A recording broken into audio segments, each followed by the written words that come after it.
আসসালামু আলাইকুম। কেমন আছেন সবাই? আশা করি ভালো আছেন। আল্লাহর রহমতে আপনাদের দোয়ায় আলহামদুলিল্লাহ আমিও ভালো আছি।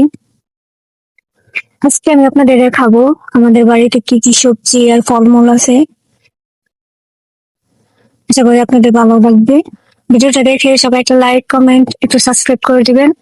কমেন্ট করবেন কার কিরকম লাগলো, ঠিক আছে? এই যে দেখেন আমার আম্মু এই জায়গায় কতগুলো মরিচের গাছ লাগাইছে। অনেক সুন্দর সুন্দর মরিচ হয়েছে। আপনাদের আমি দেখাই একটু জুম করে।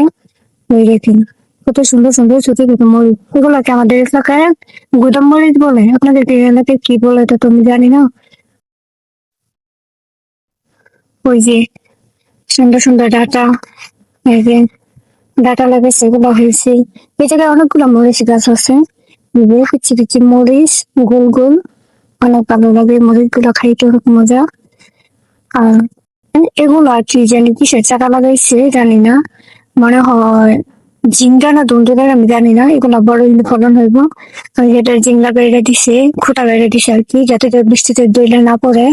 এখন আপনাদেরকে দেখাই আমাদের কাছে কি কি ফলন আছে, ফলমূল আছে আমাদের বাড়িতে কি কি, গুলো দেখাই। এই যে একটা জিনিস দেখেন, ওই দেখেন একটা জিনিস, কতগুলো জাম্বুরা দেখেন, 70 টাকা অথচ কতগুলো জাম্বুরা হয়ে গেছে, কি সুন্দর সুন্দর। এখন বাতি হয় নাই, পাকে নাই। এগুলো পাকলে এই গেছে জাম্বুরা কিন্তু খাইতে অনেক মিষ্টি। আমাদের এলাকায় সবাই এসে খায়। ঠিক আছে, জাম্বুরা যে এসে বলে পাখি পেকে থাকলে অনেক ভালো দেখা যায় যে একটা ব্যায়াম খাবো, যাদের ইচ্ছে মতো নিয়ে নেবে আমরা কাউকে না করি না, মানে করি না, কিন্তু সবাই গেছে জাম্বুরা গুলো নিয়ে খায়। আসলে একটা জিনিস লক্ষ্য করছেন কিনা জানি না, মানে বৃষ্টি পড়লে চারপাশটা আমার কাছে এত ভালো লাগে, ওই যে সবকিছু কিরকম যেন পানিতে ধুয়ে পরিষ্কার হইয়া একদম সবুজ সবুজ হয়ে যায়। ওই দেখেন কত বড় একটা কচু গাছ। এটা আপনাদের এলাকায় কি কচু বলে জানি না, আমাদের এই জায়গায় মানে কাঠ কচু বলা হয়। এটা অনেক পুরোনো একটা কচু, প্রায় 3-4 বছর আগে, কিন্তু কেউ খায় না আমাদের এলাকায়। আপনাদের এলাকায় খায় নাকি একটু জানাবেন কমেন্ট করে। আর শুধু মরিচ গাছ লাগায় নাই, এই দেখেন বেগুন গাছ, কত সুন্দর সুন্দর বেগুন হয়েছে। এগুলো কিন্তু দেশি বেগুন, অনেক ভালো লাগে খাইতে। ছোট ছোট বেগুন চিংড়ি দিয়া বা অন্য যে কোনো মাছ দিয়া রান্না করলে খুব ভালো লাগে, অনেক টেস্ট হয় খাইতে। অনেকগুলো গাছ ছিল, এগুলো নষ্ট হয়ে গেছে, এখন এই 2-3টা গাছ আছে। দেখতে কিন্তু অনেক সুন্দর সুন্দর বেগুন, দেখছেন কি সুন্দর একটা কালার আসছে, একবারে কালো। দেখতে যেরকম সুন্দর, খাইতে অনেক ভালো লাগে আর কি। মাছ দিয়ে রান্না করলে, যে কোনো মাছ দিয়া, কিন্তু চিংড়ি মাছ দিয়ে রান্না করলে একটু টেস্ট বেশি হয় আর কি, অনেক ভালো লাগে। ওই দেখেন কাঁঠাল, দেখছেন কাঁঠালের অবস্থা, একবারে গাছের গুঁড়া থেকে সেই উঁচু পর্যন্ত সবটা কাঁঠালে ভরপুর, দেখছেন। কাঁঠাল কিন্তু আমগো এলাকায় কাঁঠালের জন্য বিখ্যাত, বুঝছেন।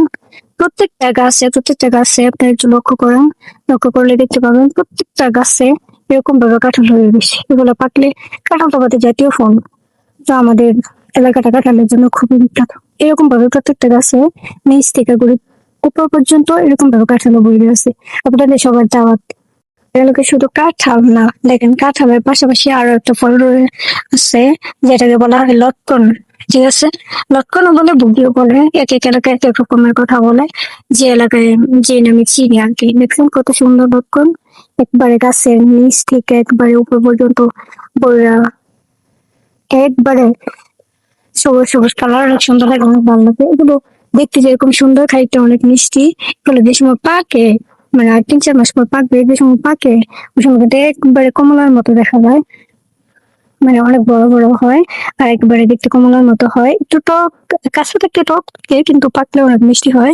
আপনাদের দাওয়াত রইলো আমাদের এলাকায় আসবেন লটকন খাওয়ার জন্য। দেখেন কতটা জমি জুড়ে লটকন গাছ। এই ফলটা আমার কাছে অনেক ভালো লাগে, অনেক টেস্টি। 2 রকমের হয় এই ফলের টেস্ট, কাঁচা থাকতে একটু টক টক লাগে, একটু না অনেকটাই টক টক লাগে, আর পাকলে অনেক মিষ্টি লাগে। এই জন্য আমার কাছে অনেক ভালো লাগে, মানে 2 সময় 2 রকম হয়, একটু কাঁচা থাকতে একরকম টেস্ট, পাকলে আর একরকম টেস্ট। আপনাদের দাওয়াত রইলো লটকন খাওয়ার জন্য, আসবেন আমাদের বাড়িতে। আমাদের বাড়িতে শুধু লটকন না, ওই দেখেন কামরাঙ্গা গাছ, কিন্তু এখন কামরাঙ্গার কোনো সিজন নাই, কারণ কামরাঙ্গা আসে নাই।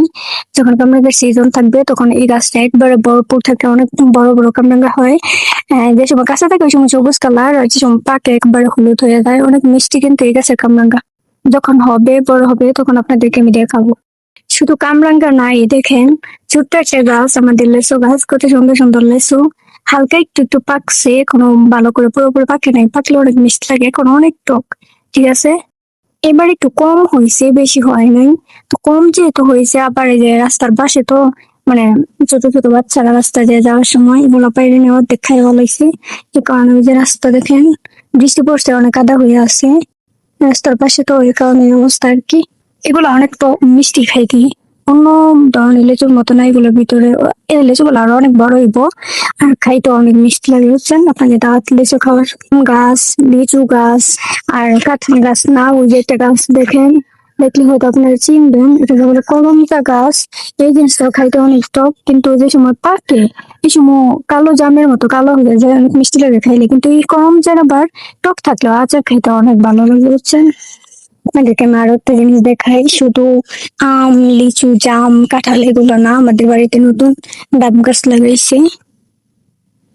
এই ডাব গাছে নতুন নতুন ডাব হয়েছে দেখবেন। ওই যে এটার মধ্যে দুইটা, আর ওইটার মধ্যে আছে অনেকগুলা, 4-5টার মতো হয়েছে। দোয়া করবেন সবগুলো যেন থাকে। এগুলো থাকলে এদের সময় নারিকেল হইলে সময় রান্না করে খাওয়া যাবে। আপনাদের দাওয়াত, আপনারা আসবেন, আপনাদেরকে নিয়ে সবাই রান্না করে এদের সময় খাবো, দাওয়াত রইল সবার।